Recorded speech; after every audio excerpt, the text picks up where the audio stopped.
سیدنا خالد بن ولید رضی اللہ تعالیٰ عنہ کو اللہ تعالیٰ نے مشرکین عرب سے اٹھا کے رومن اور پرشین امپائر کے اوپر دے مارا. بڑی ایکسٹرا آرڈنری پرسنالٹی. نبی علیہ السلام کی اعلان نبوت کے بعد 19 سال تک کافر رہے. اس 19 سالوں میں موت بھی آ سکتی تھی لیکن اللہ نے زندہ رکھا ہے.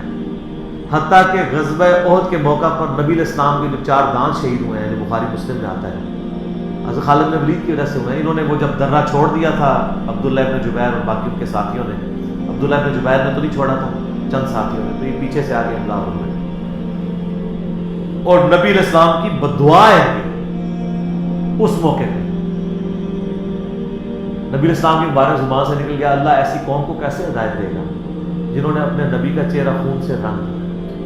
تو سورہ ال عمران میں جہاں پہ صحابہ کرام کو اللہ تعالیٰ نے گرفت کی ہے نا 60 آیات میں کہ غزوہ احد پہ تم نے یہ غلطی کی، پھر اینڈ پہ معاف بھی فرما دیا. پہلی گرفت نبی علیہ السلام پہ آئی ہے، لیس لک من الامر شیء. نبی آپ کو تو کوئی اختیار نہیں، اللہ چاہے ان کو ہدایت دے دے. ہوئے ہوئے ہوئے ہوئے، اور اسی کو ہدایت بھی مل گئی. اسی پیگن کو اللہ نے اٹھایا ہے. پیگن انگلش میں کہتے ہیں بت پرست. آپ گوگل پہ جا کے لکھیں حضرت خالد بن ولید کا تعارف کہ ایک عرب کا پیگن اللہ نے اٹھا کے اسے رومن اور پرشین امپائر میں اٹھوا دیا. پھر 19 سال تو کفر میں گزرے ان کے، اسلام میں ان کے 19 سال نہیں گزرے سر، بمشکل 10-11 سال. لیکن انہوں نے اپنے 19 سالوں کے بھی سارے گناہ دھلوا دیے. جو کچھ کیا اور جو کچھ اللہ نے ان سے کام دیا. یہ ایک الگ سے تلخ حقیقت ہے کہ سیدنا خالد بن ولید سے نبی علیہ السلام کے مبارک زمانے میں بھی اور بعد میں بھی بحیثیت انسان کچھ غلطیاں ہوئی ہیں، بخاری مسلم میں رپورٹ ہوئی ہیں. لیکن کسی شخص کی چند ایک غلطیوں سے اس کا پورا پڑھنا ادھر کا ادھر نہیں ہو جاتا. اللہ بھی قیامت والے دن نیکیوں اور برائیوں کو تولے گا. نیکیاں زیادہ ہوں گی تو پھر اس کو یہ نہیں کہا جائے گا کہ یہ تو نے اتنی بڑی برائی کیوں کی تھی. پھر وہ پاس ہو چکا ہے، چاہے کسی ایک سوال میں اس کے 0 نمبر بھی آئے ہوئے، پاس ہو چکا تو اس کا تانا بھی نہیں دیا جائے گا. نہ تو 2-4 واقعات کو لے کے اس طریقے سے کسی بندے پہ چڑھائی کرنا یہ بالکل زیادتی والی بات ہے. سیدنا خالد بن ولید سیف اللہ ہے، اس میں کوئی شک نہیں ہے. صحیح بخاری میں جو یہ حدیث کہتے ہیں نا، یہ حدیث بڑی مشہور ہے. غزوہ موتا کے موقع پر آپ کو پتہ ہے نبی علیہ السلام نے رومن امپائر کی طرف اپنا ایک ایلچی روانہ کیا تھا، خط بھیج کے. اس ایلچی کو قتل کر دیا گیا تھا اور اس وقت ایلچی کا قتل اعلان جنگ ہوتا تھا. تو نبی علیہ السلام نے ایک لشکر روانہ کیا زید بن حارثہ کی قیادت میں. نبی علیہ السلام کے منہ والا بیٹا جس کا نام قرآن ہے، واحد صحابی جس کا نام قرآن ہے، زید. لیکن ساتھ ہی آپ نے فرمایا، صحیح بخاری میں الفاظ ہے کہ اگر زید فوت ہو جائے، مسند احمد میں ڈیٹیل موجود ہے انہی الفاظ کے ساتھ کہ زید فوت ہو جائے تو جعفر کو اپنا امیر بنا لینا. جعفر فوت ہو جائے، شہید ہو جائے تو پھر عبداللہ بن رواحہ کو بنا لینا. اگر وہ بھی شہید ہو جائے پھر تو اپنی مرضی سے کسی کو امیر چن لینا. یہ مسند احمد میں بخاری میں الفاظ ہے کہ صحابہ کرام کہتے ہیں نبی علیہ السلام مدینہ شریف میں تھے اور آپ علیہ السلام کی آنکھوں سے مسلسل آنسو رواں تھے اور آپ نے کہا کہ میرے زید کو شہید کر دیا.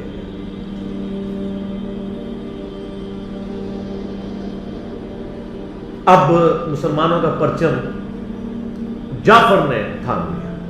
جعفر بھی حضور کے لاڈلے سے، آپ کو پتہ ہے، جعفر طیار حضرت علی کے بھائی، جن کے بارے میں بخاری میں آتا ہے کہ ان کے 2 بازو کٹ گئے تھے تو آپ علیہ السلام فرمایا میں نے اسے جنت میں اڑتے ہوئے دیکھا، اللہ نے اس کو 2 پر دے دیے.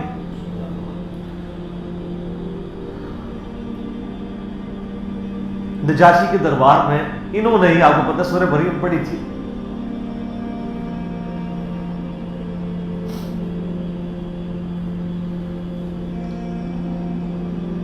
پھر آپ نے فرمایا کہ جعفر کو شہید کر دیا گیا.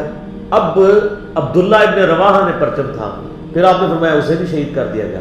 پھر آپ نے فرمایا اب اللہ کی تلواروں میں سے ایک تلوار کو مسلمانوں نے اپنا امیر چن لیا اور میں اللہ سے امید کرتا ہوں اللہ تعالیٰ اس کے ہاتھ میں فتح دے اور فتح ہو بھی گئی.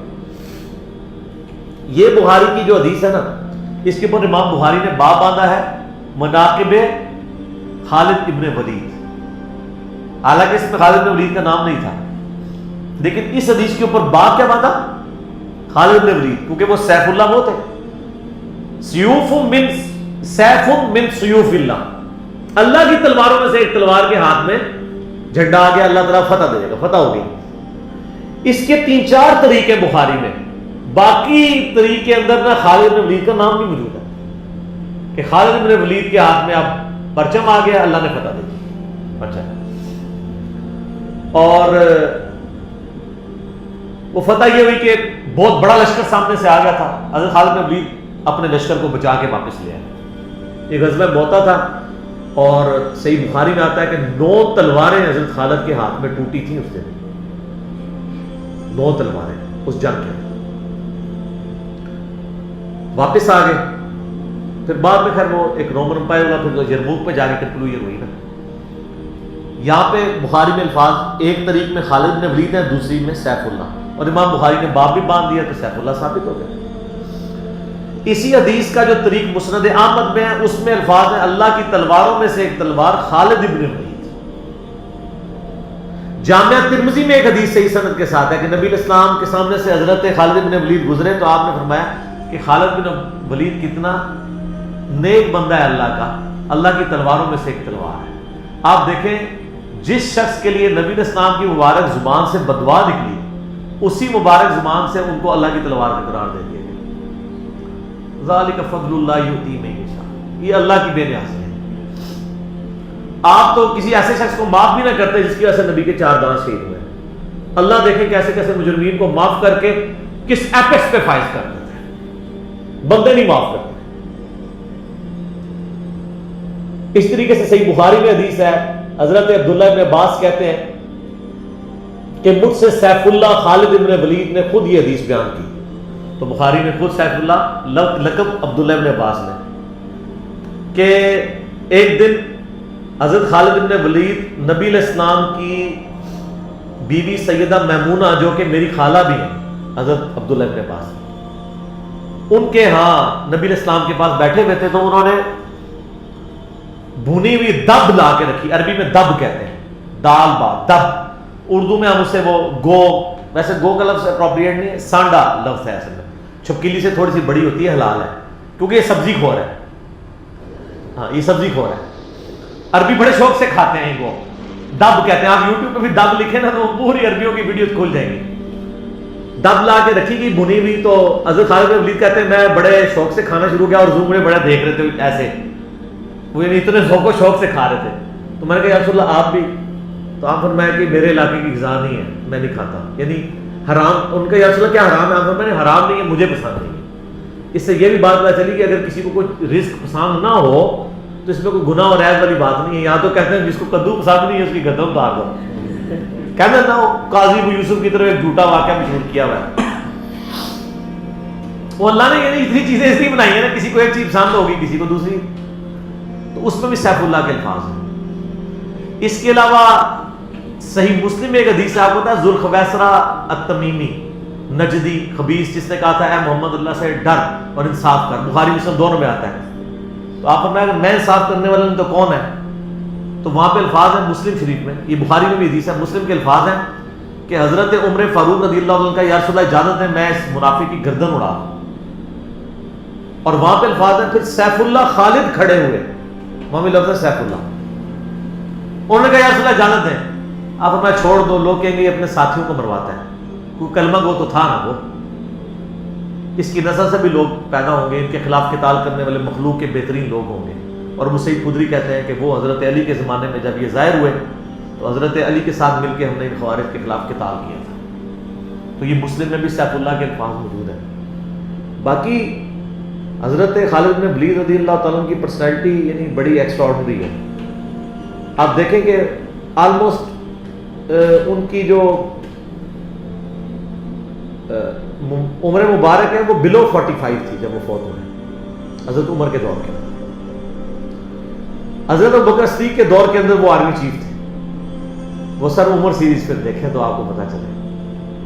انہوں نے ایک ایک چیز فلمائی ہے. مسلمہ کذاب کے خلاف قتال میں کون لیڈ کر رہا تھا؟ خالد بن ولید. جتنے عرب کے قبائل مرتد ہوئے ہیں ان کے خلاف حضرت خالد بن ولید کو بھیجا. اور اس کے بعد پرشین امپائر کا جب جہاد شروع ہوا ہے تو شروع کی ساری مہمات میں حضرت خالد بن ولید تھے. تو کرتے کرتے اس دوران کچھ واقعات رپورٹ ہوتے تھے ایسے. حضرت بکر صدیق سے حضرت عمر مخالفت کرتے تھے. وہ کہتے تھے یہ اپنی طرف سے کچھ ڈیسیژن کر لیتا ہے, اس کو چاہیے کہ امیر کی اطاعت کرے. تو حضرت ابو بکر صدیق کہتے تھے کہ اگر وہ میرے حکم کا انتظار کرے گا تو 1 مہینہ تو خط پہنچنے میں لگے گا, ایک جانے میں اس وقت تک اس کے ہاتھ سے موقع ہی نکل جائے. تو میں نے اسے اختیار دیا ہوا, کوئی موبائل فون یا کوئی اس وقت واٹس ایپ تو ہے نہیں تھا. لیکن حضرت عمر ذرا ڈسپلن کے بہت سخت تھے.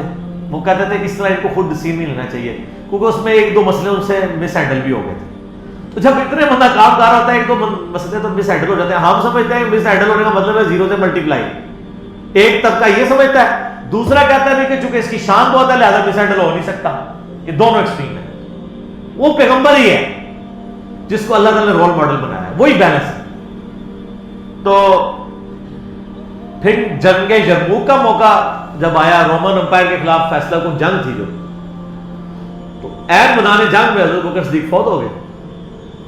حضرت عمر نے پہلا ڈیسیژن یہ کیا کہ خالد بن ولید کو آرمی چیف کے عہدے سے معزول.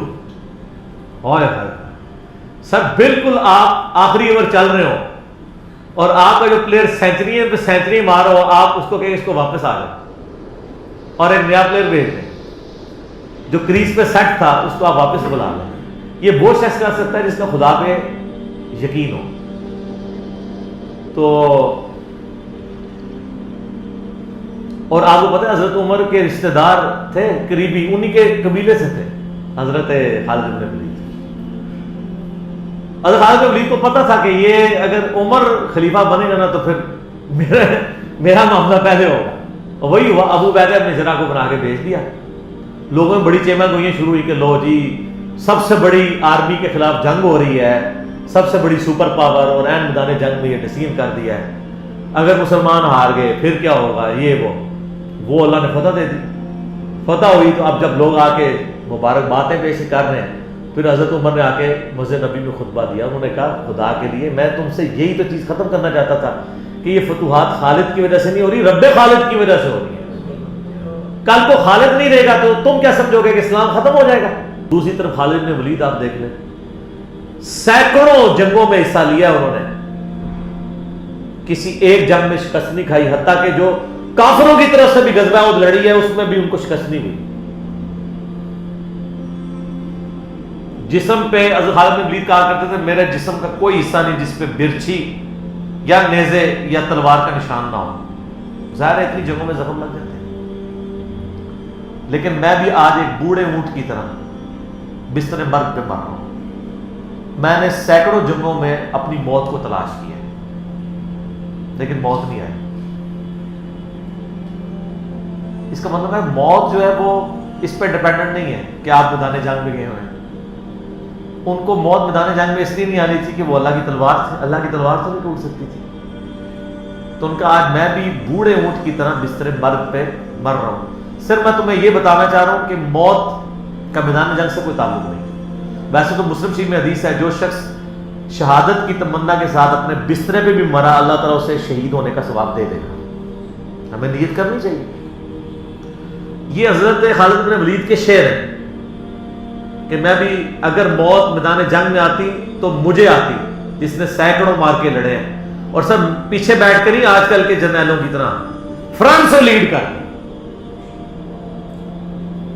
تو یہ ان کے شعر آج بھی ان کا جو قبر یا مزار بنا ہے اس کے ساتھ ایڈجسٹنٹ مسجد کی دیوار کے اوپر یہ شعر لکھے ہوئے ہیں. آپ یوٹیوب پہ جا کے دیکھیں تو آپ کو مل جائیں گے. فرنٹ سے لیڈ کر کے پوری زندگی لڑے ہیں. باقیوں سے جو کچھ واقعات مس ہینڈل ہوئے ہیں اس سے آپ ان کی یہ نہیں کہہ سکتے کہ زندگی 0 سے ملٹیپلائی کر رہی, کیونکہ جو بندہ موت کو گلے لگانے کے لیے ہر وقت تیار ہو اس کے بارے میں یہ کہنا کہ وہ کسی عورت کے معاملے میں مطلب وہ اس سے محبت کے چکر میں اس نے اس کے یعنی خامن کو مروا دیا, جو ایک واقعہ ملتا ہے, ایسا نہیں تھا. کیونکہ حضرت عبداللہ بن عمر اور عمار بن یاسر آپ کو پتہ ہے یہ رپورٹر تھے حضرت ابو بکر کے. غزوہ جب وہ جنگ یمامہ کے بعد واپس آئے نا، انہوں نے آگے رپورٹنگ کی، انہوں نے پوچھا ہاں بتاؤ اتنے مار کے لڑے، کیا ہوا کیا ہوا؟ تو عمار بن یاسر نے کہا کہ اللہ کی قسم آپ جنگ یمامہ تو جیتی ہے خالد بن ولید کی وجہ سے، پہلے تو پسپائی ہو گئی تھی، 700 وفات شہید ہو گئے تھے، حضرت خالد بن ولید اکیلے آگے چلے گئے تھے جسے روک پڑا تھا.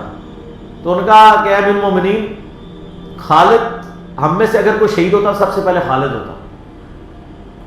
یہ ہر جنگ میں سب سے پہلے آگے جا کے لڑتے تھے، اور اگر کوئی سب سے پہلے دشمنوں کے تیروں اور نیزوں کا شکار ہوتا تو خالد بن ولید ہوتا.